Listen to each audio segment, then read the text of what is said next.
오늘은 고난주간 겟세마네 기도 두 번째 시간입니다. 봉독한 말씀을 가지고 하나님 말씀을 선포하기를 원합니다. 하나님의 은혜가 이 시간 우리에게 함께 하시기를 원합니다. 오늘 누가복음 22장에 보면 주님께서 원하시고 원하셨던 일이 있습니다. 그것은 제자들과 함께 유월절 만찬을 나누는 것이었습니다. 제자들과 함께 주님께서는 유월절 식사를 거의 마쳐가고 있습니다. 식사의 마지막 때쯤 되었습니다.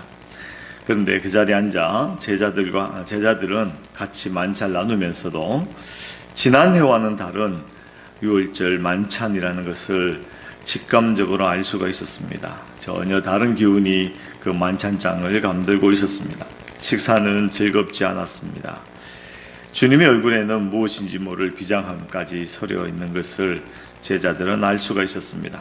그래서 제자들은 아마 누구도 예수님에게 선뜻 말을 건네지 못하고 눈치만 보고 있는 그런 상황이었습니다. 주님께서 무엇인가 말씀하시려는 것은 알 수 있었지만 누구도 주님에게 주님 무슨 말씀을 하시렵니까? 선뜻 물어보지 못하는 그런 상황이었습니다. 이제 유월절 식사가 마칠 때쯤 되어서 주님께서 말씀하기 시작하십니다. 성도 여러분들, 지금 이 시간 우리가 그 식탁에 앉아 있다고 상상해 보시기 바랍니다. 생각해 보시기 바랍니다. 바로 제자의 한 사람이 되어서 그 유월절 만찬 자리에 앉아 있는 것입니다. 그리고 주님의 얼굴을 주목해서 보시기 바랍니다. 주님께서는 이 시간 그토록 원하셨던 주님의 가르침을 우리에게 주실 줄로 믿습니다. 그 전에 이런 질문 한번 해보시기 바랍니다. 누가 당신에게 당신은 누구십니까? 라고 물어본다면 어떻게 대답하시겠습니까? 흔히들 하는 그런 질문입니다. 그러나 그 질문에 답을 한다는 것은 그렇게 쉬운 일이 아닙니다. 스스로 나를 표현하는 가장 중요한 이름이 무엇이라고 생각하고 계십니까? 성경은 이렇게 대답할 것을 요구하십니다. 바로 언약 백성입니다. 하나님과 내가 언약 당사자가 되어서 하나님과 언약을 맺은 언약 백성이라는 것입니다. 언약은 하나님과 성도의 관계를 이해하는 데 빠질 수 없는 아주 핵심적인 요소입니다. 성도의 정체성이 무엇인지를 풀어주는 열쇠가 되는 것입니다. 언약이라는 것은 일정한 서약을 통해서 언약 당사자들 사이에 결속을 확정하는 엄숙한 약속, 그렇게 정의할 수가 있습니다. 마치 신랑과 신부가 맺는 결혼 서약과도 같은 것입니다. 우리가 하나님과 맺은 언약이 어떤 관계이냐에 따라서 우리의 정체성이 결정되어지는 것입니다. 우리가 어떤 존재인가라는 것은 그 언약의 성격에 따라서 드러나게 되는 것입니다. 혼인서약이라면 서로에게 정결의 책임을 다하는 남편과 아내가 되는 것이고, 은행과 맺은 대출 서류 같은 것이라면 채권자와 채무자가 되는 것이고, 또한 사업상 계약이라면 갑과 을의 관계로 맺어지게 되는 것입니다. 그러므로 핵심 포인트는 언약 당사자인 하나님과 성도가 어떤 형태로 결속되었는가라는 것입니다. 그 언약의 정서에 어떻게 기록되었는가 하는 것이죠. 성경 언약의 특징을 잘 보여주는 사건 하나가 있습니다. 바로 아브라함과 하나님 사이에 맺게 되는 언약 체결 의식에서 찾아볼 수가 있습니다. 구약의 이스라엘은 독특한 언약 체결 의식이 있었습니다. 당시에 언약을 맺을 때 언약 당사자들은 칼로 동물을 쪼개어서 피를 흘린 다음에 그 쪼갠 사체 두 쪽을 양쪽으로 갈라서 놓게 됩니다. 그리고 그 사이를 손을 잡고 걸어가는 그런 의식을 행했던 것입니다. 이 같은 의식을 이행한다는 것은 언약을 이행하지 않고 배반하는 자는 그 쪼개진 동물처럼 쪼개질 것이라는 것을 맹세하는 그런 의미가 거기에 담겨져 있습니다. 피로 세워서 생명을 걸고 지키는 약정이라는 것입니다. 오늘 하나님은 아브라함과 바로 그 언약 체결식을 거행하려고 하십니다. 창세기 15장에 보면 9절 10절에 이런 말씀이 있습니다. 여호와께서 그에게 이르시되 나를 위하여 3년 된 암소와 3년 된 암염소와 3년 된 숫양과 산비둘기와 집비둘기 새끼를 가져올지니라. 하나님께서 짐승을 가져올 것을 명령하십니다. 그리고 10절에 아브라함이 그 모든 것을 가져다가 그 중간을 쪼개고 그 쪼갠 것을 마주 대하여 놓고 그 새는 쪼개지 아니하였더라. 짐승을 가져다 놓고 그것을 쪼개어 벌려 놓는 것입니다. 언약 체결식의 절정은 그 언약 당사자가 쪼갠 짐승 사이로 같이 손을 잡고 지나가는 것입니다. 한참 시간이 지났습니다. 17절을 보면 해가 져서 어두울 때에 연기 나는 화로가 보이며 타는 횃불이 쪼갠 고기 사이로 지나가더라. 18절에 그날에 여호와께서 아브라함과 더불어 언약을 세워 이르시되, 그게 창세기 15장에 있는 말씀입니다. 우리 하나님께서 아브라함과 언약 체결식을 하시는 것입니다. 불로 임하신 하나님께서 언약 당사자가 되어서 그 쪼갠 고기 사이로 지나가신 것입니다. 그런데 성경을 자세히 보면 그 지나가는 그 순간 아브라함은 보이지 않습니다. 아브라함은 지금 무엇을 하고 있습니까? 15장 12절에 보면 해질 때에 아브라함에게 깊은 잠이 임하고, 깊은 잠에 임하게 됩니다. 큰 흑암과 두려움이 그에게 임하였더니, 아브라함은 잠자고 있었습니다. 이런 것과 같은 것입니다. 혼인 예식 시간에 만장하신 일가 친지들이 보는 앞에서, 주례자 앞에서, 그리고 신부 옆에서 졸고 있는 신랑입니다. 그런 신랑 보신 적이 있습니까? 잠자는 신랑 결혼식장에서 상상이 가십니까? 그와 같은 일이 지금 아브라함과 하나님 사이에 벌어지고 있는 것입니다.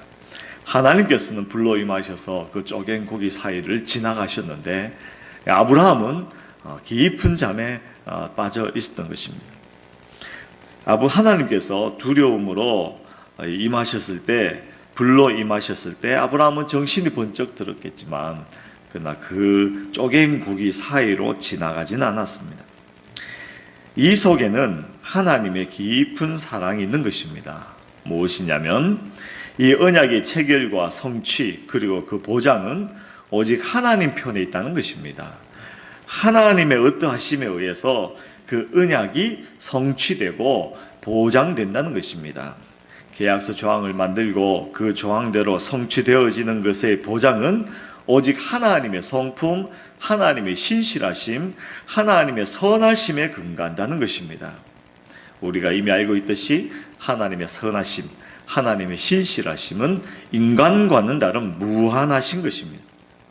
아브라함에게 어떤 책임도 언약 성취에, 그 언약의 보장에 어떤 책임도 주지 않으셨습니다. 어쩌면 아브라함이 나도 나누어 지렵니다 라고 덤벼들지 않은 것이 참으로 다행입니다. 아브라함은 그럴 능력이 없는 것입니다. 이것이 은혜입니다. 하나님께서 전적으로 책임지어 주시는 것, 그것이 아브라함뿐 아니라 오고 오는 모든 세대에게, 하나님 안에 있는 우리에게 은혜가 되는 것입니다. 우리는 하나님과 그런 언약을 맺은 것입니다. 그래서 우리는 언약 백성, 그렇게 불려지게 되는 것입니다. 다시 오늘 6월절 만찬장으로 돌아가 보려고 합니다. 여러분, 주님의 말씀을 주의 깊게 들어보시기 바랍니다. 주님께서 말씀하십니다. 이제 우리 언약을 맺자. 살은 내가 낼 테니까 피는 네가 내어라. 그렇게 말씀하지 않으셨습니다. 주님 말씀하십니다. 19절에 또 떡을 가져 감사기도 하시고 떼어 그들에게 주시며 이르시되 이것은 너희를 위하여 주는 내 몸이라. 그리고 20절에 저녁 먹은 후에 잔도 그와 같이 하여 이르시되 이 잔은 내 피로 세우는 새 언약이니 곧 너희를 위하여 붓는 것이라. 오늘 언약 체결식에는 오직 주님의 살과 피만 보이는 것입니다. 그 어떤 부분에도, 그 아주 작은 부분에도 제자들이 우리가 내어놓을 수 있는 것은 없는 것입니다. 그 옛날 성부 하나님께서 쪼갠 짐승 사이를 혼자 지나가신 것처럼 지금 성자 예수님께서 당신을 제물로 삼아서 예리한 칼로 깊이 찔러 쪼개어놓고 그 사이를 십자가를 지고 넘어지고 쓰러지며 홀로 걸어가시는 것입니다. 이것으로 우리는 주님과 새 언약을 맺게 되는 것입니다. 그야말로 비상하고 처절한 피비린내 나는 언약 체결식입니다. 우리는 그저 잠자다 얼떨결에 깨어나 부스스한 얼굴로 바라보기만 해도 되는 것입니다. 이것은 전적으로 우리에게 은혜입니다.